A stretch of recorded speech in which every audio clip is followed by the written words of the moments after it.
Salut tout le monde, c'est Alex qui est avec vous.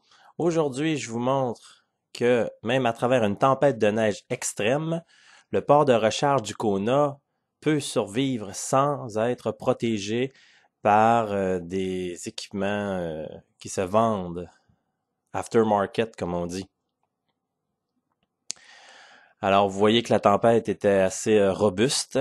On a reçu presque 40 centimètres de neige. La veille, il y avait eu du verglas, de la neige, du grésil. Alors, c'est pour ça que le véhicule est complètement gelé. J'ai roulé avec la veille. Alors, ici, on a une vue du port de recharge. Il est complètement rempli de neige. J'avais branché le véhicule en arrivant le soir d'avant, alors qu'il pleuvait et qu'il commençait à neiger. Il y avait du grésil, tout ça. Comme vous voyez, je suis en train de déneiger tout simplement. Alors, j'étais en train de faire une petite recharge, un petit préchauffage, pardon. Alors, c'est pour ça que vous voyez le rond orange. Et puis, tout ce que je fais, j'enlève la neige tout simplement. Il y a de la glace un peu sur le côté, fait que je gratte un peu avec mes doigts, tout simplement. Et puis là, je prends mes clés, puis je déverrouille le pistolet. Et là, j'enlève le pistolet, tout simplement. Pas plus compliqué que ça. Alors, là, comme vous voyez, il y avait énormément de neige.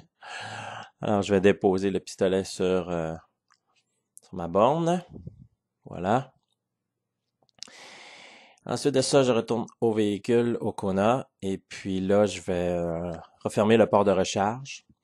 Alors, je fais un petit nettoyage final, là, j'enlève la neige autour. Je prends le capuchon, je le secoue pour être sûr qu'il n'y ait pas de neige. On met ça en place. Voilà, tout est bien fait. La porte est un peu prise dans la glace, alors c'est pour ça que je l'ouvrais et je la fermais. Comme vous voyez, je tapote là pour que ça se ferme bien et ça se clique bien.